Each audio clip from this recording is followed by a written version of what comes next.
በስመ አብ ወወልድ ወመንፈስ ቅዱስ አሐዱ አምላክ አሜን።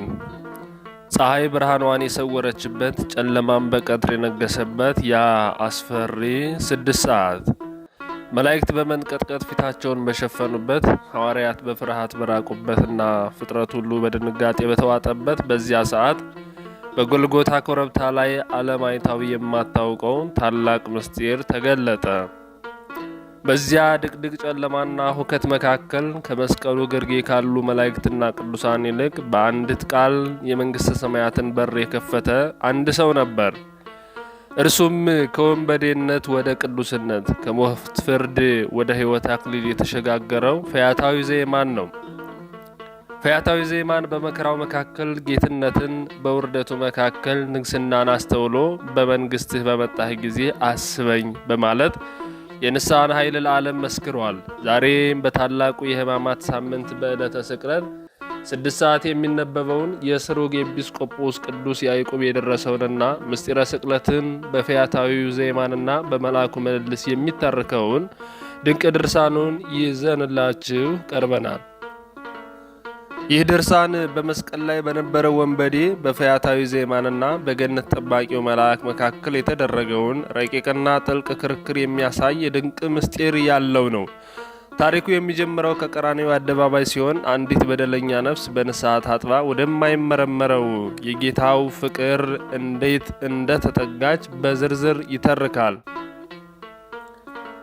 ያ ትላንት ዓለም የፈረደበት ወንበዴ ዛሬ በእምነቱ መላእክትን እያስደነቀ በእሳቱ ባህር ላይ በድፍረት ሲጓዝ ይታያል። የገነትን መዝጊያ አንኳኩቶ በደም የታተመችውንና የድህነት ቁልፍ የሆነችውን ያችን ታላቅ ደብዳቤ ለጠባቂው መልአክ ሲያሳይ በመካከላቸው የተደረገው የቃላት ፍልሚያና መልአኩ የገለጠው መደነቅ የታሪኩ ልዩ ጣዕም ነው። ይህ ድርሳን የሰው ልጅ ውድቀት በፈጣሪ ታላቅ ትዕግስት እንዴት እንደታረመ የሚመሰክር፣ ተስፋ ለቆረጠች ነፍስ የምሕረት ብርሃን የሚያሳይና የእግዚአብሔርን የማይመረመር ቸርነት በረቂቅ ጥበብ የሚገልጥ የመንፈስ ቅዱስ መገለጥ ውጤት ነው። የጌታችን ቸርነትና የፈያታዊውን ድንቅ ጉዞ የምንረዳበት ይህንን ታሪክ አብረን እንከታተል ዘንድ ቃሉን እየሰማንን በመንፈስ ወደ ቀራንዮ አደባባይ አብረን እንጓዝ ዘንድ በእግዚአብሔር ስም እንጠይቃለን። ልመናውና በረከቱ ከኛ ጋራ ለዘላለሙ ትኑርና የስሩግ ኤጲስቆጶስ የሚሆን የተመሰገነ ክቡር አባ ያዕቆብ ስለ መልአኩና ስለ ፈያታዊ ዘየማን ወይም በቀኝ ስለተሰቀለ ወንበዴ የደረሰው ድርሳን ይህ ነው። የሕያው የእግዚአብሔር ልጅ ክርስቶስ ሆይ እርዳኝ፣ የታምራትህንም ምስጢሮች ገልጥ ዘንድ ውስጣዊ አእምሮዬን ብሩህ አድርግልኝ፣ ትእዛዝህንም እሠራ ዘንድ አጽናኝ። ስምዖን ጴጥሮስ በአንተ ጸንቶ በባህር ላይ እንደሄደ ድንቆች የሆኑ ታምራቶችን መተርጎም ይችል ዘንድ እኔም እንደርሱ በአንተ ልጽና። ጌትነትህ ታላቅ፣ ልዕልናህም እጅግ ግሩም ነው። አቤቱ ሥራህ እጅግ ከፍ ያለ ነው፣ ባሕርይህም ፈጽሞ ጥልቅ ነው። እንግዲህ የትኛውን አስባለሁ? ወደ ልደትህ ወይስ ወደ አመሰገኑህ ወደ እረኞች? በበረት ውስጥ ወደ አመሰገኑህ መላእክት ወይስ እጅ መንሻ ወዳቀረቡልህ የጥበብ ሰዎች አስባለሁንም? ወደ ዮሴፍ ነውን? ወይስ አርፎ ይተኛ ዘንድ ከአንተ ስንብት ወደሚሻውና በሞት ያንቀላፋ ዘንድ ወደሚለምንህ ወደ ሽማግሌው ስምዖን አስባለሁንም? ዮሐንስ በሚያጠምቅ ጊዜ የሆነውን ወይስ አብ ልጄ ይህ ነው የእርሱንም መሥዋዕትነት የወደድሁት እያለ ምስክር የሆነውን አስባለሁን? የመካን ልጅ ዮሐንስ እጁን በራስ ላይ በመጫን ወይስ በላይህ መንፈስ ቅዱስ በርግብ አምሳል መቀመጡን አስባለሁን? ሰው እንደመሆንህ ወደ ሰርግ ቤት መጠራትህን ወይስ ውሃውን አጣፍጠ ወደ ወይን ማድረግህን አስባለሁን? በበረሃ ውስጥ በሕዝብ መካከል መራብህን ወይስ በአምስት እንጀራ ከ5,000 በላይ ሕዝብ ማጥገብህን አስባለሁንም? ዓይነ ስውሩ ይቅር በለኝ ብሎ ወደ አንተ መጮህን ወይስ ያይ ዘንድ ብርሃን መስጠትህን አስባለሁን? በመርከቡ ውስጥ እንደ ሰው ማንቀላፋትህን ወይስ ባህሩንና ነፋሱን ገስጸህ እነርሱም ለአንተ መታዘዛቸውን አስባለሁን? በውርንጫ ላይ ሆነህ መመስገንህን ወይንስ ሽማግሌዎችና ሕፃናቱ የዘንባባ ዝንጣፊ ይዘው ማመስገናቸውን አስባለሁን? ጌታ ሆይ አይሁድ ጎመድና ሾተል ይዘው መምጣታቸውን ወይስ ለሊቀ ካህናቱ ባሪያ የተቆረጠ ጆሮውን ማዳንህን አስባለሁን?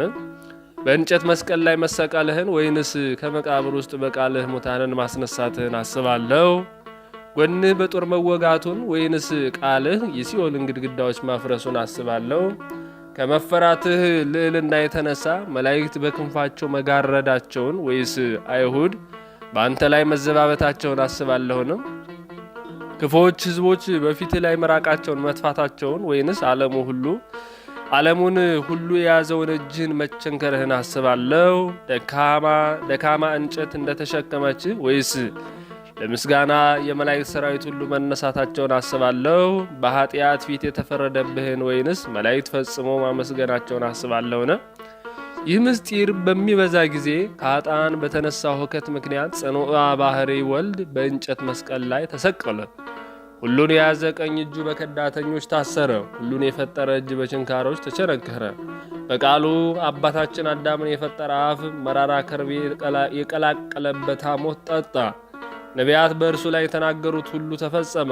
እጆቹንና እግሮቹን ቸነከሩት፣ አጥንቶቹንም ቆጠሩ። በፊቱ ላይም ምራቃቸውን ተፉ፣ በላዩም ተማከሩ። ልብሶቹንም ተካፈሉ፣ በቀሚሱ ላይም ዕጣ ተጣጣሉ። በሰማያት ያሉ ፍጥረቶች ሁሉ አደነቁ፣ መላእክትም ደነገጡ። የመላእክት ሰራዊት በፊቱ በፍርሃት የሚቆሙለት ሰማያዊ ንጉሥ በኃጥአን አደባባይ ቆሟልና። ዓለምን ያጠፉ ዘንድ መባረቅት ታወኩ። ነጎድጓድ ድምፁን አሰማ፣ ከሃዲዎችን ይበላ ዘንድ እሳትም ነደደ። ተራሮች ተነዋወጡ፣ መላውን ዓለም ጨለማ ያዘው። ፀሐይም ጨለመች፣ ቀትርም ሌሊት ሆነ። ብርሃን ጠፋ፣ ጨለማም ነገሰ። ይሁዳ አስያዘው፣ ቶማስም ሸሸ። ጴጥሮስ ካደ፣ በጎቹ ተበተኑ። እመቤታችን ማርያም አለቀሰች። ዮሐንስም ከሩቅ ቆሞ ነበር። ዓለምን በመላ ጨለማ ሸፈናት። ከፍርሃታቸው ብዛት የተነሳ ሐዋርያት ሸሹ። የሰማይ መላእክት በአርምሞ አደነቁ። የብርሃን እናት ማርያም እያለቀሰች መላእክትን እንዲህ አለቻቸው፣ ገብርኤል ሆይ የአይሁድ ሕዝብ የሚዘብቱበትን ጌታህን ናና እየው። እነሆ እጆቹንና እግሮቹን ቸንክረውታልና ንጉሡን ብቻውን ትተው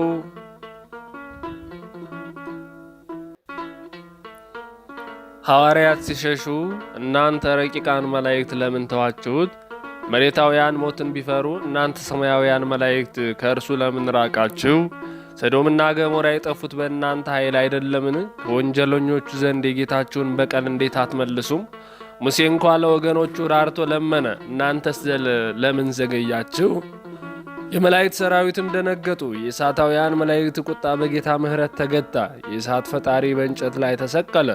ሰማያውያን እርሱን እንዳያዩ ፊታቸውን ሸፈኑ። ምድራውያን ግን በፊቱ ላይ ምራቅ ይተፉበት ነበር። አለት ተሰነጠቀ፣ መቃብሮች ተከፈቱ፣ ሙታንም ሰሙ።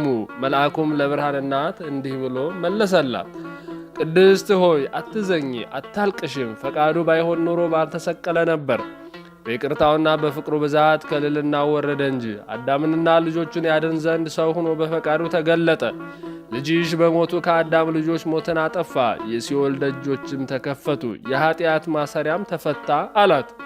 መልአኩም ንግግሩን በመቀጠል እንዲህ አለ፣ ባይፈቅድ ኑሮ በችንካሮች ባልተቸነከረ፣ ምራቅም ባልተቀበለ ነበር። ፈርዖንን በባህር ያሰጠመ እርሱ የአመፀኞችን ክፋት ታገሰ።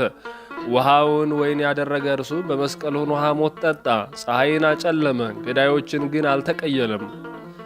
ንጉሥ ክርስቶስ በመስቀል ላይ ሆኖ ድምፁን ባሰማ ጊዜ ፍጥረቶች ሁሉ ወደቁ። ሞት ደነገጠ፣ ዲያብሎስም ተሸበረ፣ የሲኦል ግድግዳዎችም ፈራረሱ፣ እስረኞችም ከጨለማው ውስጥ ወጡ። ያን ጊዜ ፈያታዊ ዜማን ብርሃን ታየው። በመንግሥት በመጣህ ጊዜ አስበኝ እያለ ወደ ፈጣሪ ክርስቶስም ጮኸ። ሃይማኖቱም ከፀሐይ ብርሃን ይልቅ በራ።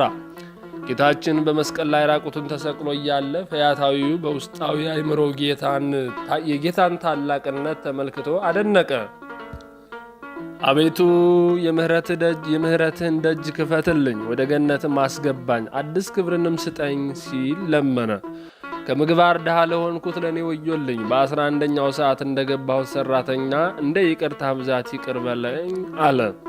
ጌታ ኢየሱስም ለፈያታዊው መለሰለት፣ አንተ እንዳልክ ይሁንልህ። ዛሬ ከእኔ ጋር በገነት እንደምትኖር እውነት እልሃለሁ። በሃይማኖትህ የቀያፋን ሰራዊት ስላሳፈርግ በገነት የክብር ዘውድ አቀዳጅሃለሁ። የብርሃን መክፈቻ ውሰድና ወደ ገነት ሂድ። ለብርሃን ንጉሥ መንገዱን ጥረግ። በእሳቱ ባሕር መካከል ያለ ፍርሃት ተሻገር። ለመላእክትም ድሉን ስበክ። አዳም ወደ ቀድሞ ማደሪያው እንደተመለሰም አብስር አለው። ከዚህ በኋላ ጌታችን ለፈያታዊው የሕይወት መጽሐፍ ጻፈለትና በከበረ ደሙ አተማት። ፈያታዊውም በጌታ ጎን በፈሰሰው ደምና ውሃ ተጠምቆ ነጻ። ያችንም መጽሐፍ ይዞ የእሳትን ባህር ተሻገረ። በመንገድም አንድ መልአክ አግኝቶት በቁጣ መረመረው። አንተ ማነህ? ከየት መጣ? በእሳቱ ውስጥስ እንደምን አለፍክ? አለው። አዳም ነህን ወይንስ ኖህ ነህ? አብርሃም ነህ ወይንስ ሙሴ? ሲል ጠየቀው። ፈያታዊውም መለሰ፣ ተወዳጁ መልአክ ሆይ አትቆጣ። እኔ መላ ዘመኔን በክፉ ሥራ ያሳለፍኩ ወንበዴ ነበርኩ። ነገር ግን በመጨረሻዋ ሰዓት የጌታ ምሕረት ወደ ሕይወት ሳበችኝ። ሰማያዊ ንጉሥ ጌታህ ነው ሕይወትን የሰጠኝና ወደ ገነት እንድገባ የፈቀደልኝ አለው። መልአኩም አብርሃምንና ሙሴን ትቶ አንተን እንዴት ላከ ሲል ቢጠይቀው ፈያታዊው እንዲህ አለ፣ ባለመድኃኒት የሚሻው በሽተኛ እንጂ ጤነኛ አይደለም። እኔንም ይቅር ብሎኝ ቅዱሳን በክብር ሳይመጡ እኔን አስቀደመኝ። ፈያታዊው ንግግሩን ቀጠለ። አንተ መልአክ ሆይ ጌታህ መከራ በተቀበለበት ሰዓት ሐዋርያት ሲሸሹ መላእክት ፊታቸውን ሲሸፍኑ፣ እኔ ግን ብቻዬን ሆኜ አመንኩበት። በእሾህ አክሊሉና በመስቀሉ ላይ ሆኖ አምላክነቱን መሰከሩ። በደብረ ታቦር ክብሩን ባላይም በመስቀል ላይ ሆኖ ግን አየሁትና አመንኩበት። አሁንም የተላኩበትን መጽሐፍ አንብብ ብሎ የታላቁ የንጉሠ ሰማይ ወምድር የክርስቶስን ማኅተም ተመልከት ብሎ ሰጠው። መልአኩም በጌታ ደም የታተመችውን መጽሐፍ ባየ ጊዜ በፊቱ ሰገደ። ፈያታዊውንም አከበረው። መሬታዊ ሆይ በጌታ ትእዛዝ መጥተሃልና ሰላምታ ይገባሃል፣ ወደ ገነት ግባ አለው። ፈያታዊውም ወደ ገነት ገብቶ በአዳም ቦታ ቀድሞ ገባ። ጌታችንም ሲኦልን በዝብዞ አዳምንና ልጆቹን ነፃ አውጥቶ በታላቅ ምስጋና ወደ ቀድሞ ክብራቸው መለሳቸው። ምስጋናና ክብር፣ ገዥነትና ኃይል ለእርሱ ይሁን ዛሬም ዘወትርም ለዘላለሙ አሜን። ውድ አርማስ ሚዲያ ቤተሰቦቻችን አርማስ ሚዲያ ለብዙዎች ተደራሽ እንዲሆን ሰብስክራይብ በማድረግ ሼር በማድረግ ላይክ በማድረግና ሐሳብና ጥያቄ ካላችሁ ኮሜንት ስር በመጻፍ ይህንን ቪዲዮ እንድትመለከቱ በእግዚአብሔር ስም እንጠይቃለን። ይቆየን።